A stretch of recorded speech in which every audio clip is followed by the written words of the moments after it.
नमस्कार, आप देख रहे हैं हिंद भारत और मैं हूं आपके साथ अक्षरा आर्या।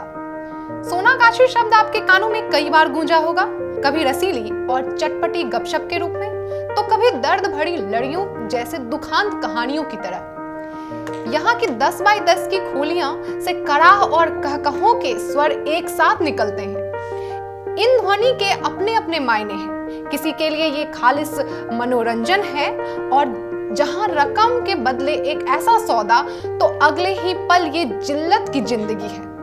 कहानी है जहां घोर अंधियारा है, ना कोई सितारा है। सोनागाछी के इस विरोधाभास को फिल्म चांदी की दीवार के एक गीत में बड़ी तकलीफ के साथ पेश करते हैं।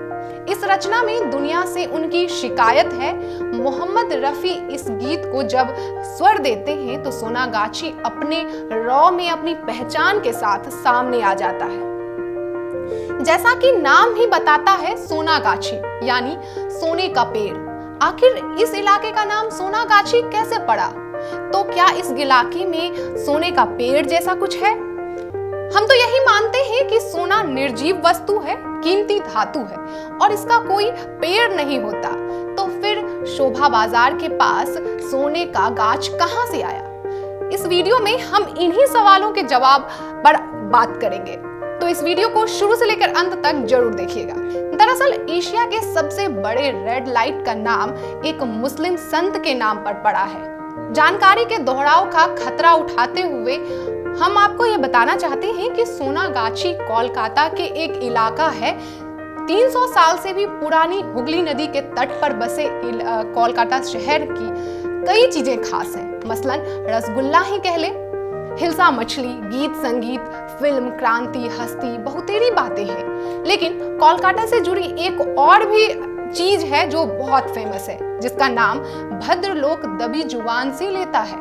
कान में या यार दोस्तों की महफिल में ये नाम है सोनागाछी। अब सवाल यह उठता है कि सोनागाछी का सोने से क्या लेना देना है, इसलिए हम आपको फ्लैशबैक में लिए चलते हैं।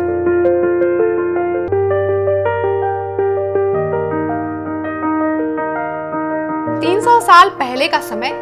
तब कलकत्ता नया नया बसा था। हुगली नदी के पूर्वी किनारे पर स्थित ये क्षेत्र व्यापार का फलता फूलता केंद्र था।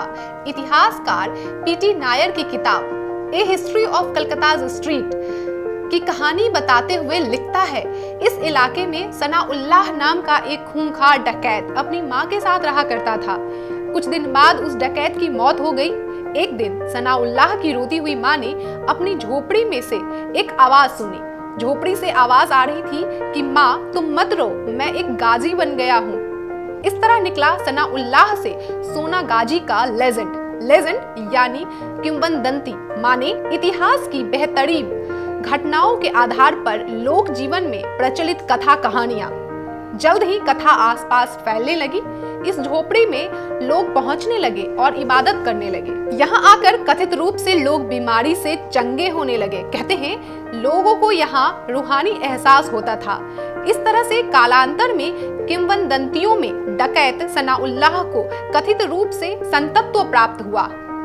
इतिहासकार नायर कहते हैं कि सनाउल्लाह की मां ने अपने बेटे की याद में यहाँ एक सुंदर मस्जिद बनवा दिया। इसे सोनागाजी के मस्जिद के नाम से जाना जाने लगा। कुछ दिन के बाद सनाउल्लाह की मां की भी मौत हो गई। इसके बाद इस मस्जिद की देखभाल करने वाला कोई नहीं रहा और धीरे धीरे लंबे कालखंड के बाद ये मस्जिद पूरी तरह से गायब हो गई। इस मस्जिद की वजह से पड़ोस के इलाके का नाम मस्जिद बाड़ी पड़ा, जबकि सनाउल्लाह गाजी बदलकर सोनागाजी हुआ और फिर बदलते बदलते सोनागाछी हो गया। हालांकि सोनागाछी का प्रारंभिक इतिहास हमें नहीं मिलता है। इस बात की भी सही जानकारी नहीं है कि कैसे सोनागाछी रेड लाइट एरिया में बदल गया। लेकिन कोलकाता शहर पिछले 30 सालों से लिखने वाले पत्रकार उन परिस्थितियों की ओर इशारा करते हैं जिससे यहाँ देह व्यापार पनपा। एक रिपोर्ट के अनुसार सोनागाछी ओल्ड पिलग्रिम रोड पर है, जिसे अब रविंद्र सारणी के नाम से जाना जाने लगा है। ये इलाका बड़े बाजार का केंद्र रहा है। अंग्रेजों के यहाँ आने से पहले भी यहाँ व्यावसायिक गतिविधियां होती थी। व्यापारी पानी के जहाज से आते थे इनमें पुर्तगाल और अर्मेनिया की तिजराती प्रमुख थे। यहाँ मजदूर काम करते थे और लोगों की भीड़ जमा होती थी। कभी सोनागाछी के देह व्यापार को नामी बंगाली परिवार चलाते थे। आज इस जर्जर कोठों को किराए पर दे दिया जाता है, जहाँ सनाउल्लाह की दरगाह आज भी है। ये दरगाह कई बार टूटी और कई बार इसकी मरम्मत की गई। दुर्भाग्यवश इस दरगाह पर सनाउल्लाह की मौत की तारीख नहीं लिखी हुई है। इस वीडियो में फिलहाल इतना ही।